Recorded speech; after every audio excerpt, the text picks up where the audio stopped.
Gribi pārvērtības izskatās kapī un nevienkartē? Piesakies jaunajam šovam TV3 LV pārvērtības.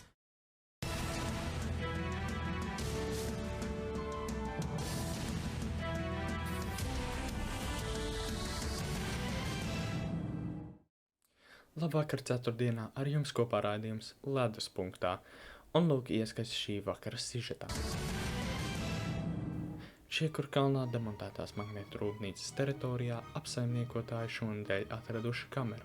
Ierīce bijusi iespiesta starp metāla lūžņiem, un spriežot pēc putekļa kārtas, tā tur ir jau vairākus gadus.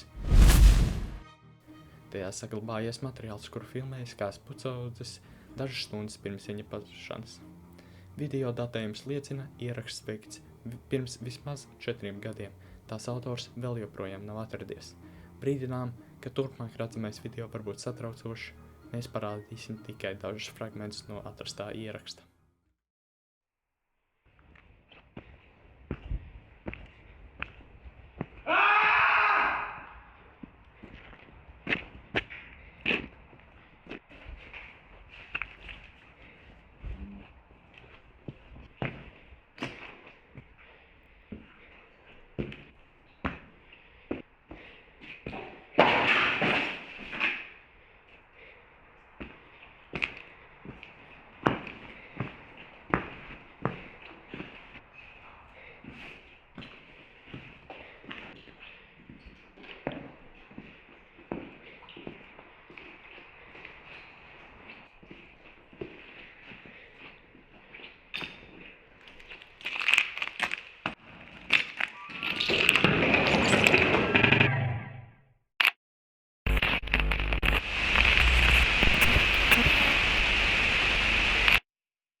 Rūpnieciskie magnēti ir magnēti, kas paredzēti izmantošanai lielajaudas lietojumos.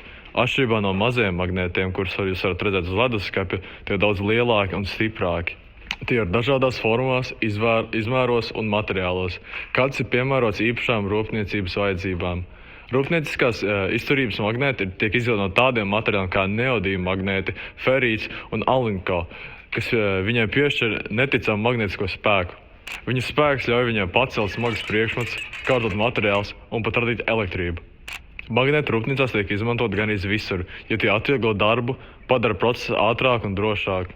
Tos izmanto robotos, konvejeros, celtņos un kvalitātes pārbaudēs.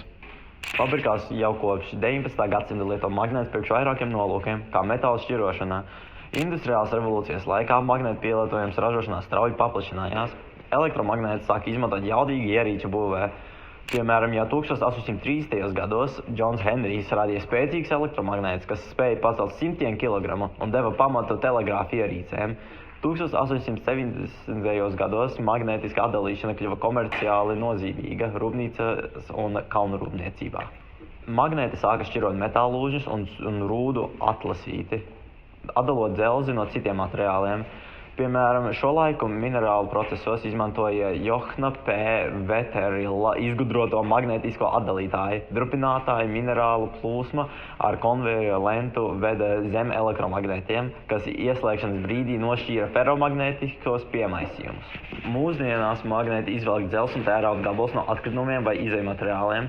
Tas tiek izmantots atkritumu šķirošanā, metāla lūžņu punktos un pārtikas ražošanā, lai izņemtu sīkus metāla gabaliņus no produktiem. Dažas iekārtas izmanto arī virpuļstrāvas, tās atgrūž alumīniju un citas nemetālus. Tas ir īpaši svarīgi, jo tas padara pārstrādi daudz efektīvākus un palīdz samazināt atkritumus. Rūpnīcās daudz ko dara roboti. Dažiem robotiem galā ir magnēts, kas var pacelt metāla daļas. Magnēts var satvert un turēt metālu. Ar nelielu elektrības pulsu magnēts ieslēdzas, bet ar citu tas var izslēgties. Ja pēkšņi pazūd elektrība, magnēts joprojām tur detaļu, un tāpēc tas ir ļoti droši. Tas ir ērtāk un ātrāk nekā mehāniskās skavas vai piesūkneķi. Magnētus izmanto, lai pārvietotu smagas metāla detaļas, ko ar rokām pacelt nevarētu. Elektromagnētiskie krāni spēja ātri pārvietot smagas metāla gabalus, bet magnētiskie konvejeri droši notur plānas vai nelīdzenas tērauda daļas, lai tās nenokristu kustības laikā. Magnētiskie sensori un slēdži seko līnijas kustībām, pozīcijām un drošības barjerām, nodrošinot precīzu un uzticamu darbību. Celtņi ar magnētiem paceļ tērauda sijas caurules un metāla lūžņus. Magnētiskie pacēlāji pieķeras metāla loksnēm, un magnētiskie konvejeri tur detaļas pie lentes, lai tas neizslīdētu. Tas padara darbu ātrāk un samazina traumu risku. Piemēram, rūpnīcās, kas ražo automašīnas, magnēti palīdz pacelt un novietot metāla daļas pareizajā stāvoklī. Tas padara procesu ātrāku un drošāku darba ņēmējiem. Magnēti tiek izmantoti arī montāžas līnijās, lai organizētu instrumentus un komponentus. Magnēti un to izmantošana ražošanā tur neapstājas. Viņiem ir liela loma tīru, augstas kvalitātes produktu izveidē. Magnētus bieži izmanto, lai ražošanas laikā atdalītu nevēlētos materiālus, piemēram, mazus metāla gabalus no pārtikas vai citiem produktiem. Magnēti palīdz pārbaudīt, vai detaļās nav plaisu. Detaļa magnetizē, uzkaisa metāla pulveri, pulveris izgaismo plaisu un bojājumus. Tā rūpnīcas var savlaicīgi pamanīt defektus un novērst problēmas. Magnēti rūpnīcā tiek izmantot arī vides sakopšanai. Viņi tiek nodarbināti atkritumu apsaimniekošanā, lai savāktu metāla lūžņus no poligoniem un būvlaukumiem. Tas ļauj vieglāk pārstrādāt šos metālus un tos atkal izmantot jaunos produktos.